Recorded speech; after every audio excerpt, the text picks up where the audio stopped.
We begin with developments out of the Middle East this morning, where Israeli Prime Minister Benjamin Netanyahu is vowing to make Hamas pay for failing to return the body of deceased Israeli hostage Shiri Bibas as agreed. Yesterday, the militant group handed over the bodies of 4 Israeli hostages, as we reported, said to be Shiri and her 2 young children, Ariel and Kfir, as well as Oded Lifshitz. But overnight, Israel's defense forces announced one of the bodies received was not Shiri Bibas. Responding this morning, Hamas claimed Shiri's remains appear to have been mixed up with that of another person. Joining us now for more on this from Jerusalem is CBS News contributor Robert Berger. Robert, what impact could this horrific mix-up have on the Gaza ceasefire?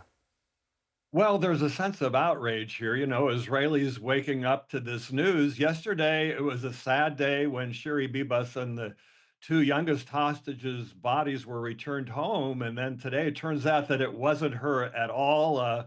As you mentioned, Prime Minister Benjamin Netanyahu saying it's a cynical violation of the ceasefire and vowing revenge. But having said that, I don't think Israel wants to blow up this peace deal or this hostage deal. So tomorrow, we're expecting the release of 6 living hostages. Nobody wants that to be thwarted. So I think the Israelis are angry.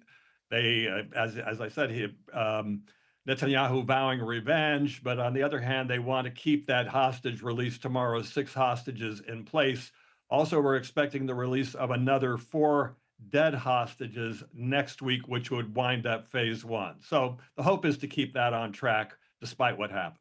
And meantime, Robert, Netanyahu has ordered Israel's military to carry out a, quote, intensive operation over in the West Bank, and that followed explosions on buses last night near Tel Aviv. Tell us what's happening on that front.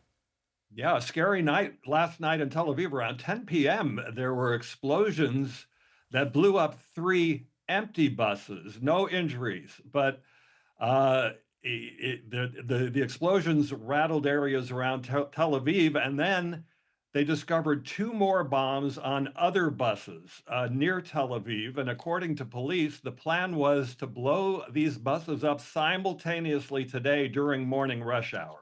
Could have been really a catastrophic terrorist attack, reminiscent of the first Palestinian uprising back from 2000 and 2004. We used to see those fairly often, hardly see those anymore, but it really a close call there. Apparently, it was something went wrong with the timers on the bomb, and they went off early. Just stunning to hear your reporting on that. Meanwhile, Arab leaders, they're meeting in Saudi Arabia today to discuss the future of Gaza. What exactly are they proposing? Well, of course, this comes against the background of President Trump's very controversial proposal to move 2 million Palestinians out of Gaza and create a so-called Riviera in the Middle East. The Arab states obviously opposed to this, all of them, and especially Egypt and Jordan, because the president was hoping that they would take in hundreds of thousands of Palestinians from Gaza. They've refused. So we're seeing Egypt, Jordan, Saudi Arabia, the Gulf states meeting today in Saudi Arabia to try and come up with an alternative plan. In short, it would call for the rebuilding of Gaza while Palestinians in Gaza are able to remain on their own land.